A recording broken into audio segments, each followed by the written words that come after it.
నమస్తే, నేను మీ కుప్ప పద్మిని. ఇన్నాళ్ళు మీ సపోర్ట్ ని నాకు అందిస్తూ, మీ ప్రేమని నాకు అందిస్తున్న ప్రతి ఒక్కరికి కృతజ్ఞతలు. ఇప్పుడు చూడబోతున్న ఈ వీడియో కూడా ఖచ్చితంగా మీకు ఉపయోగపడుతుంది.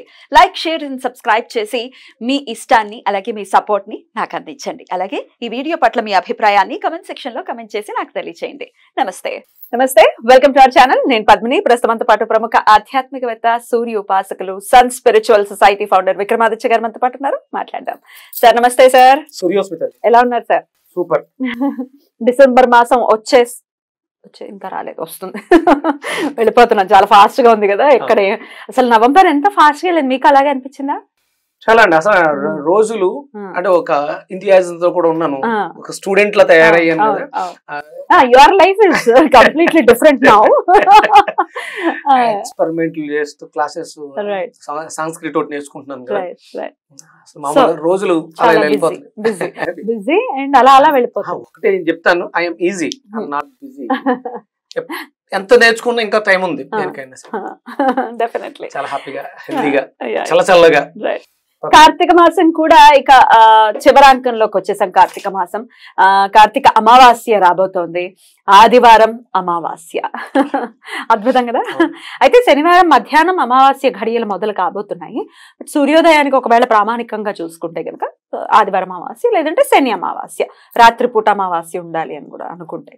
మీరైతే ఎట్లా యూటిలైజ్ చేసుకుంటారు? కార్తీక అమావాస్యని ఎలా చేసుకోవాలి, ఏం చేసుకోవాలి, ఒక్కసారి వీటి గురించి. అంటే సహజంగానే కార్తీక మాసం అంటేనే మనకి పగలు తక్కువగాను రాత్రులు ఎక్కువగాను ఉంటుంది. దానికి అనుసంధానంగా అంటే వెళ్ళబోతున్న రోజులకి సంసిద్ధతగా మన శరీరాల్ని తయారు చేసుకోవటం కోసం పరమేశ్వరుడు, ఈశ్వరుడు అంటే దీపం వెలిగించడం కానీ, చన్నీటి స్నానం కానీ, నదీ స్నానం కానీ, ప్రకృతికి అనుసంధానంగా వ్యక్తిని, వ్యవస్థని మార్పు చేసుకోవటానికి కార్తీక మాసం. ఎందుకంటే ఒక్కొక్క మాసానికి ఉన్నటువంటి విశిష్టత. నిన్న ఒక సెమినార్, డాక్టర్స్ అందరూ కలిసి, అంటే ఆల్టర్నేటివ్ థెరపిస్ట్, దాంట్లోకి అంటే ఇప్పుడు మనం దూరంగా పెడతాం ఇంగ్లీష్ డాక్టర్లు అంటే వాళ్ళు ఏమి అమెరికా నుంచి వచ్చినటువంటి తెల్లవాళ్ళు కాదు, మన వాళ్ళు ఇక్కడ నుంచి వెళ్ళి ఇంట్రెస్ట్లతో నేర్చుకుని వచ్చారు. వాళ్ళకి నేర్చుకున్న సబ్జెక్ట్ని బట్టి వాళ్ళు అలా మాట్లాడుతూ ఉంటారు. అంటే వాళ్ళు ఏమి వ్యత్యాసం కాదు కదా. ఇప్పుడు ఇక్కడ మేమందరం కూడా అందరం ఒకటే, భారతీయులు, ఆంధ్ర తెలుగు వాళ్ళం. ఇక్కడ నేర్చుకుంటుంది ఏంటంటే ఆరోగ్యమే మహాభాగ్యం, ఆరోగ్యం ఎలా మనం మెరుగుపరుచుకోవాలి దీని మీద. అలా వెళ్ళినప్పుడు వాళ్ళు చెప్తుంటే, అంటే మన సంస్కృతి, మన హిందూ సాంప్రదాయంలో ప్రకృతికి అనుసంధానంగా ఏమేమి ఉంటాయి, ఏమేమి జీవిస్తున్నాయి, సీజన్ మారుతుంది, ఋతువులు మారుతున్నాయి, ఆ కాలానుగుణంగా అవి ఎలా మార్పుల్ని యాక్సెప్ట్ చేస్తూ వెళ్ళిపోతున్నాయి. మనం యాక్సెప్ట్ చేయలేకపోతున్నాం. ఇప్పుడు శీతాకాలం అమ్మా, చలి మనం తట్టుకోలేకపోతున్నాం. ఎందుకు తట్టుకోలేకపోతున్నాం? మనం ఎబిలిటీ తగ్గిపోయింది మనకి, అంతే. ఈ కుక్కలు ఇవన్నీ బాగానే ఉంటున్నాయి కదా, అవేమి స్వెటర్లు వేసుకో ఏం ఉండవు. అంటే వాటికి ఏం కావాలి అవి ఆ సీజన్ కి తగ్గట్టుగా అవి చూసుకుంటాయి, మలిచేసుకుంటాయి. కేవలం అంటే పెంపుడు యానిమల్స్ మనం ఇళ్లలో వాటి నేచర్ ని మనం పాడు చేస్తాం. కాబట్టి అవి ఇబ్బంది పడాలేమో తప్ప సహజంగా ప్రకృతిలో ఏ యానిమల్, ఏ జీవి కూడా ఇబ్బంది పడుతూ చేయదు ఉండదు. ఇక్కడ అంటే మనం ఒక్కసారి మళ్ళీ ఆలోచించుకోగలిగితే, మనం ప్రకృతిలోకి ప్రయాణం చేయగలిగితే ప్రతి మాసం మనకి ఎన్నో మిస్టీరియస్ సబ్జెక్ట్స్, ప్రతి ఆకు అక్కడ చాలా అద్భుతమైనటువంటి క్లాస్ అనమాట. గ్రహాల యొక్క ప్రభావం మనుషుల మీద ఎలా ఉంటుంది, గ్రావిటీ. అంటే ఇప్పుడు మనం ఈ బాడీలో కాపరు, జింకు ఇవన్నీ మాట్లాడుకుంటాం కదా, ఇవన్నీ ఎక్కడి నుంచి వచ్చినాయి, ఎక్కడున్నాయి? కెమికల్స్ అయితే అది ప్రమాదం అంటున్నాం. మరి మన ఒంట్లో కూడా టెస్ట్ చేస్తే ఇందులో మన ఒంట్లో జింక్ ఉందంటున్నారు, దాన్ని ఏమంటారు, మెర్కురీ ఉంది, ఇవన్నీ ఉన్నాయి. మెర్కురీ అనే ఒక గ్రహం ఉంది. అంటే పాదరసం అనేది ఒక బుధ గ్రహం నుంచి ఇక్కడ ఏదో ఒక ప్లానెట్, ఒక మొక్క తీసుకుని అది తినడం ద్వారా రీప్లేస్ అవుతుంది. ఇది అంటే మనం ఈ అమావాస్య పౌర్ణములు ఔషధ గుణాలు కలిగినటువంటి చంద్రుడితో ఈ ఔషధీకరణ జరుగుతుంది. సూర్యకిరణాలను తీసుకుని ఆయన ఔషధాలను తయారు చేస్తూ ఉంటాడు. అమావాస్య అనగానే ఇది దీనికి పూర్తిగా మనకి చంద్రుడు పూర్తిగా ఉండడు కాబట్టి ఇది మన మనస్సు మీద ప్రభావాన్ని చూపిస్తూ ఉంటాడు. అందులోనూ కార్తీక మాసంలో శరీరాన్ని మనం చాలా సాధనాయుక్తంగా తయారు చేసుకోవాలి. ఇక్కడ నుంచి అయిపోయింది, కార్తీక మాసం అయిపోయింది, అమావాస్య వచ్చింది, మార్గశీర్ష మాసం ఇక్కడికి వెళ్తున్నాం, ఇప్పుడు మారుతుంది. ఇంకో 15 రోజుల్లో ధనుర్మాసం ప్రారంభం కాబోతుంది. ధనుర్మాసం అంటే ఇక ప్రతిదీ కూడా ఒక వ్యక్తిని మనిషిని చేయటానికి, మనిషి మామూలుగా జీవనం చేస్తే కొంచెం తెలివితేటలతో, కొంచెం శాస్త్రంతో, కొంచెం నేచర్తో అనుసంధానమైన మనీషినో అంటారు. అంటే వేదం చెప్పుతుంది ఎలా అంటే మారడానికి, మార్పు చెందడానికి, పరిణితి చెందడానికి, జీవ పరిణామ క్రియ జరగటానికి మనకి మాసాలు. అందుకని అలా అక్కడ ఇప్పుడు అంటే ఇవన్నీ ఎందుకు చెప్పాను, ఆహార విహార వ్యవహారాలు.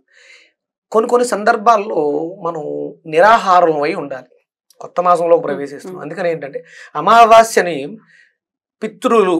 పితరులు వాళ్ళకి కైంకర్యం చేయటం కోసం ఆ రోజు వాళ్ళకి చేసాం కాబట్టి మనం ఉపవసించడం ద్వారా వాళ్ళకి దగ్గరగా ఉండడం. వాళ్ళలో ఏముంది, మనం బ్లడ్ గ్రూప్ గురించి మాట్లాడుకున్నప్పుడు డిఎన్ఏ, మన డిఎన్ఏలో ఉన్న ప్రాబ్లమ్స్ ని ఐడెంటిఫై చేయాలి, మార్చుకోవాలి అనుకుంటే కంపల్సరీ ఉపవసించాలి. పర్వదినాలలో అంటే మనకి ఏకాదశులు ఎలాగా మాట్లాడుకుంటాం, పౌర్ణమి అమావాస్యలకు కూడా ఉపవాసం. అమావాస్య అంటే పౌర్ణమికి పూర్తిగా ఉపవాసం ఉండక్కర్లేదు. అమావాస్య డార్క్నెస్ పూర్తిగా మనసు మీద ప్రభావాన్ని చూపిస్తుంది కాబట్టి ఎలాంటి ఆహారం లేకుండా ఉండగలిగితే అద్భుతమైనటువంటి ఫలితాలను చూస్తాం. ఎంతో కొంత కొంచెం స్టెబిలిటీ అనేది వస్తుంది. Right sir. అయితే మరి ఇది శనివారం ఉండమంటారు ఉపవాసం, ఆదివారం ఉండమంటారు?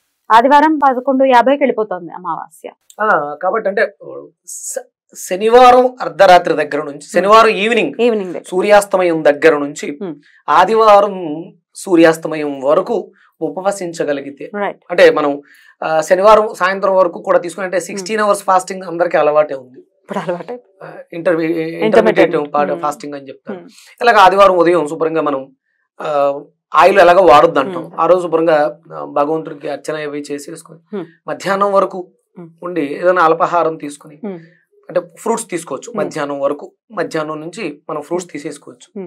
సాయంత్రం ఎలాగో ఒక గ్లాసులు పాలు తాగితే సరిపోతుంది, అది కూడా ఉపవాసం లెక్కలోకి వస్తుంది. ఇది వండని పదార్థాలు కాబట్టి ఆదివారం మధ్యాహ్నం, శనివారం మధ్యాహ్నం మంచిగా శుభ్రంగా సుష్టుగా మనకు నచ్చినటువంటి వెజిటేబుల్ ఆకుకూరలతో మంచి భోజనాన్ని తీసుకుని మళ్ళీ ఆదివారం మధ్యాహ్నం వరకు ఎలాంటి ఆహారము తీసుకోకుండా, ఒకవేళ అంటే దాహం అనిపిస్తే గోరువెచ్చటి నీళ్లు, అంటే నీళ్ళని బాగా మరగబెట్టి 50% బాగా మరిగిన నీళ్ళని, 50% వేడి నీళ్లు, 50% రూమ్ టెంపరేచర్ ఉన్న నీళ్లు మిక్స్ చేయాలి. మిక్స్ చేయాలి. అప్పుడు అలాగో మీరు అనుకున్నట్టు చల్లార్చడం అవుతుంది. అంటే అది డిఫరెంట్ అనమాట. ఇక్కడ తత్వం సగం మారింది, మరిగిన తత్వం వచ్చింది, సగం న్యాచురల్ గా ఉన్న తత్వం వచ్చింది. ఇవి రెండు మిక్స్ అవుతాయి. అంటే ఈ ఆర్ఓ వాటర్లు అవి ఇవి కాదు, న్యాచురల్ వాటర్స్.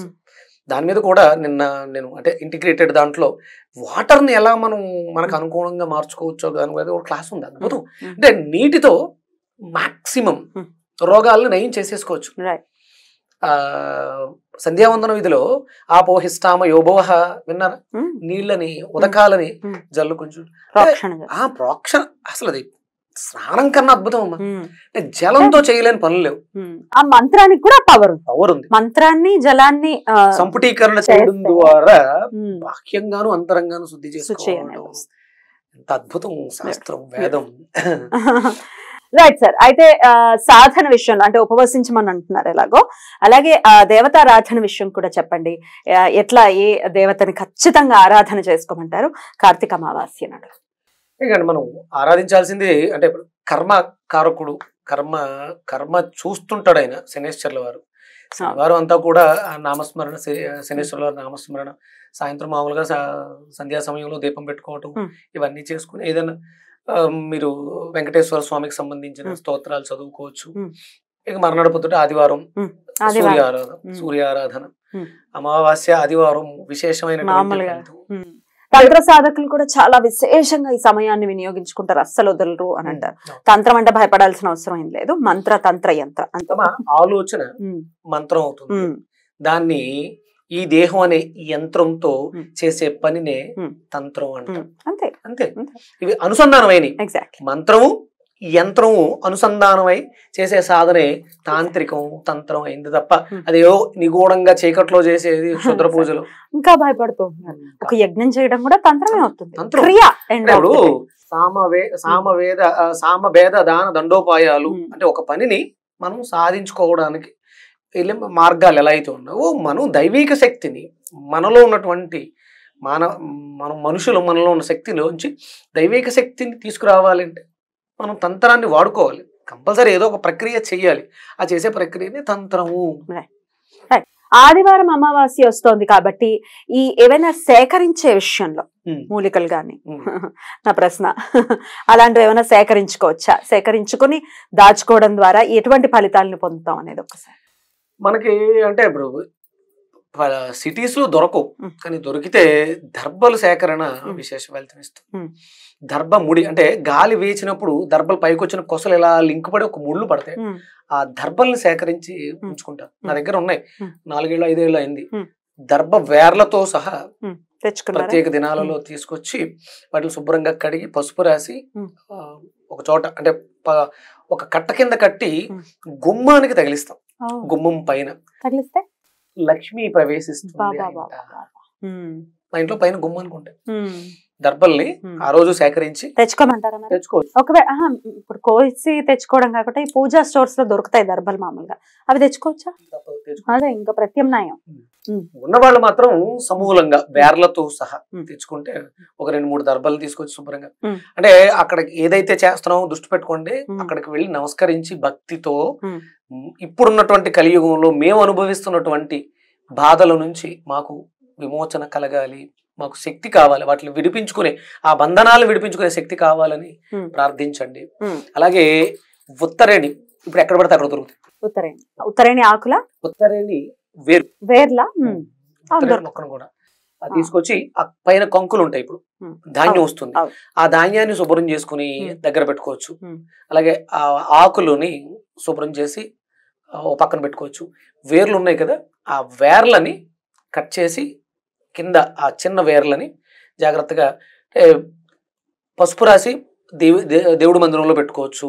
లేదు ఒక చిన్న వేరు మొక్కలో పెట్టుకుంటే పచ్చ యొక్క ఉపయోగం, పచ్చ పెట్టుకోవడం ద్వారా ఏం ఉపయోగం వస్తుంది? వ్యాపారంలో అభివృద్ధి వస్తుంది, జ్ఞానం వస్తుంది, బుద్ధి. రైట్, దాన్ని ఏం చేయమంటారు అయితే? ఆ వేరుని భుజానికి కట్టుకోవచ్చు, అంటే ఒక తాయిత్తులాగా చేసేసుకొని కట్టుకోవచ్చు. అలా కట్టుకోవచ్చు. ఆ ధాన్యాన్ని ఇంట్లో ఉంచుకోండి. ఎప్పుడైనా ఉపవాసం చేయాల్సి వచ్చింది, ఉండలేకపోతున్నాం అన్నప్పుడు ఆ ధాన్యాన్ని పాలలో ఉడకబెట్టి తినచ్చా?